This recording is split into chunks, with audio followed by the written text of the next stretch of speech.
ఈరోజు ఒక టాపిక్ వస్తాం. ఏమిటంటే చాలా వరకు ఈ చలికాలం కావచ్చు, చలికాలం వర్షాకాలము, ఈ రెండు కాలాల్లో పిచ్చి కుక్కలకి కుక్కలకి ఎర్రి పట్టినట్లు ఆడుతుంటాయి. అంటే కొన్ని పిచ్చి కుక్కలు ఉంటాయి, ఎక్కువగా అది ఏమంటే ఎక్కడంటే అక్కడ దూరుతాం, ఎవరినంటే వాళ్ళని కరిచేయడం, ఇలాంటి సమస్యలు చాలా వరకు జనాల్లో ఉంటుంది. అలాంటి వారికి ఈరోజు ఒక వైద్యం చెప్తాను. అది ఏమిటి అంటే ఊడుగ చెట్టు.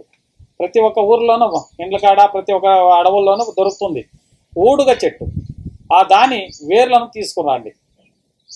ఆ వేర్లు లోపల తవ్వితే వేర్లు దొరుకుతాయి మీకు. ఆ వేర్ల పైన బొబ్బడ ఉంటుంది, పల్సగా చర్మంలాగా ఉంటుంది. ఆ ఒక బొబ్బడిని ఓడగొట్టి మీరు తెచ్చి ఇంటికాడ పెట్టుకోండి.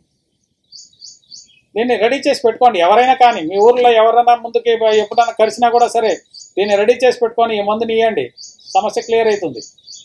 ఈ ఊడుగ చెట్టు పైన బెరడుని తీసుకొని నీట్గా పక్కకు పెట్టుకొని, ఒక 1/2 కేజీ తీసి పెట్టుకోండి, పర్లేదు, తీసి పక్కకు పెట్టుకొని, సున్నము, మనం ఆకు ఒక్క చేస్తాం కదా సున్నము, అది కొత్త సున్నం తెచ్చి ఒక బకెట్ నీళ్లు పోయండి దాంట్లోకి. అంటే ఒక 2 కేజీలు సున్నం తెచ్చి 2 కేజీలకి ఒక బకెట్ నీళ్లు పోసి, ఒక బిందెకి నీళ్లు పోసి వదిలేశారంటే అంతా బాగా పొంగి కాసేపటికి పైన తేటను నిలుచుకుంటుంది నీళ్లు.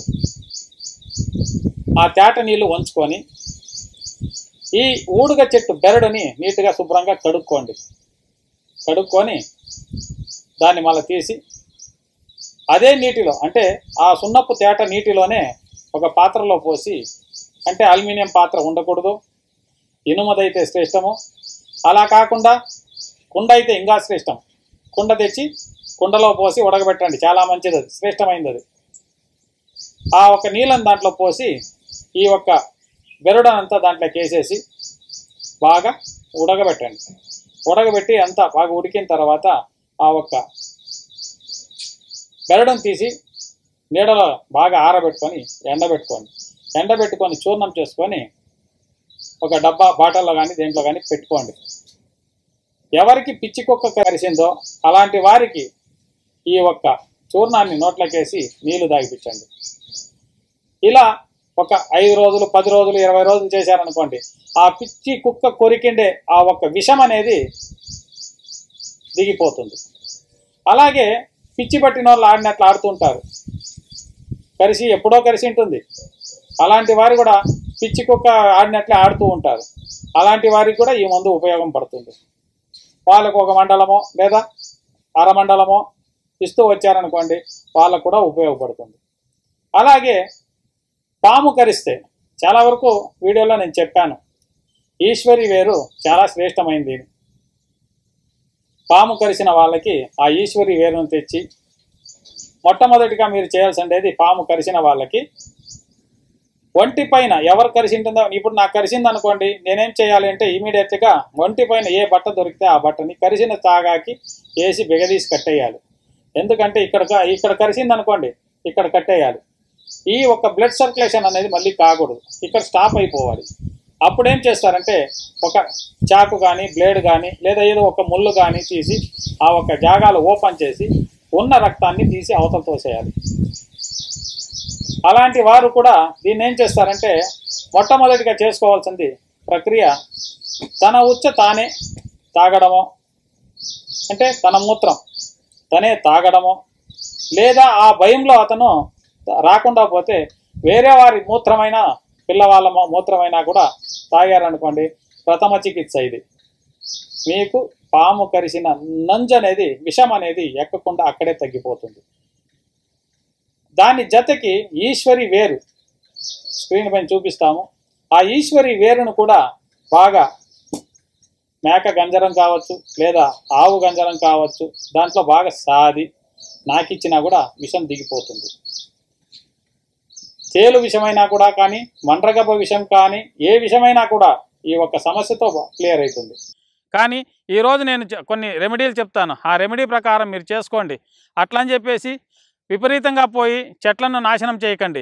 చెట్లను మీరు ఇంకా అయితే పెంచండి. పెంచితే మీకు అన్నం పెడుతుంది, రోగాన్ని నయం చేస్తుంది, మీకు జీవితాన్ని ఇస్తుంది. అలా అని చెప్పేసి ఏదో చెప్పాడు కదా, ఏదో చెట్టు కొట్టేతాంలే అని చెప్పి పోయి చెట్టు కొట్టకండి.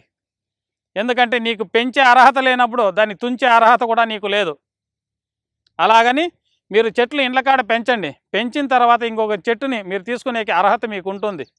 దయచేసి చెట్లు పెంచండి, మీ ఆరోగ్యాన్ని మీరు కాపాడుకోండి. మీకు కాకపోయినా మీకు పుట్టే పిల్లలు, మీ మనవాళ్ళు, మీ సంతానం ముందరి జీవితానికి వాళ్ళకు వచ్చేట్లుగా ఒక చెట్టుని పెంచిపోండి.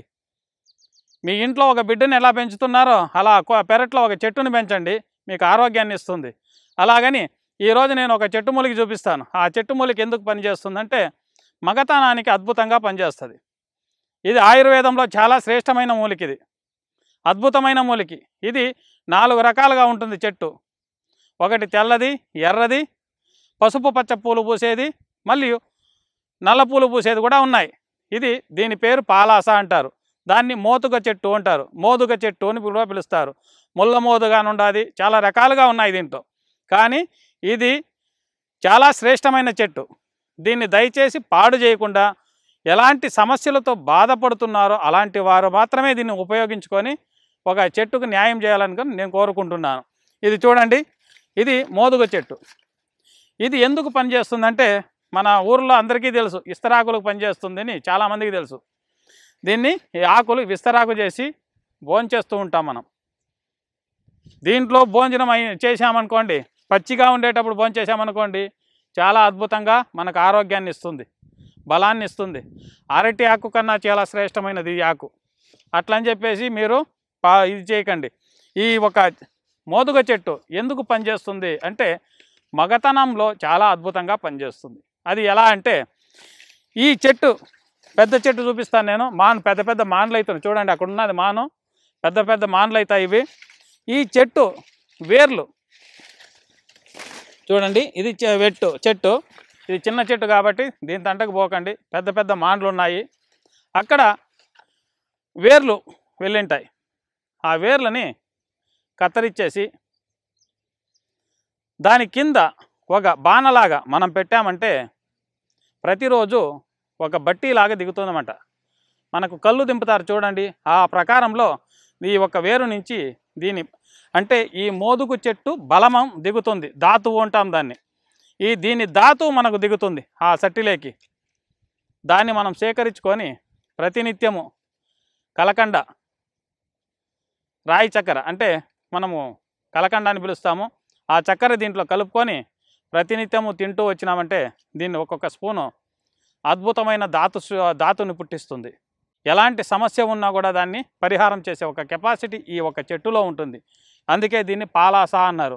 అంటే పాలు లాంటి జీవితాన్ని ఇది పంచిపెడుతుంది. అట్లని చెప్పేసి ఈ చెట్లను దయచేసి పాడు చేయకండి. మరి ఒకటి, ఆ చెట్టును నరికిన కొమ్మలు మనం వేర్లు తీస్తాం కదా, ఆ వేర్లంతా తీసి పక్కకేసుకొని నీట్గా కొద్దిగా కడగాలి. కడిగేసి చిన్న చిన్న పిచ్చలు చేసి ఒక కుండలోకి నింపి భూతైలము అని దింపుతాం. దాన్ని తిప్పేసి ఆ తైలము ఒక చట్టిలోకి కింద ఒక చట్టి పెట్టాలి, పైన ఒక చట్టి దీంట్లో నింపేసి పెట్టి భూతైలం చేసి తీసామంటే ఒక నీసులాగా దీని నుంచి ఒక రసం దిగుతుంది. ఆ రసం కూడా చాలా అద్భుతంగా పనిచేస్తుంది. ఇది ఈరోజు ఒక విషయం అన్నమాట. మళ్ళీ నెక్స్ట్ వీడియోలో మళ్ళీ కలుస్తాము. నమస్కారం. ఆయుర్వేద, గిరిజన మూలిక మరియు పారంపర వైద్యం చేసే ప్రతి ఒక్కరూ మా ఛానల్ ద్వారా మీ విద్యను ప్రజలకు తెలపాలనుకుంటే మా నంబర్కి కాల్ లేదా వాట్సాప్ చేయండి. మీ దగ్గర ఉన్న ఆయుర్వేద మరియు హెర్బల్ ప్రొడక్ట్స్లను మా ఛానల్ ద్వారా ప్రజల్లోకి తీసుకువెళ్తాం.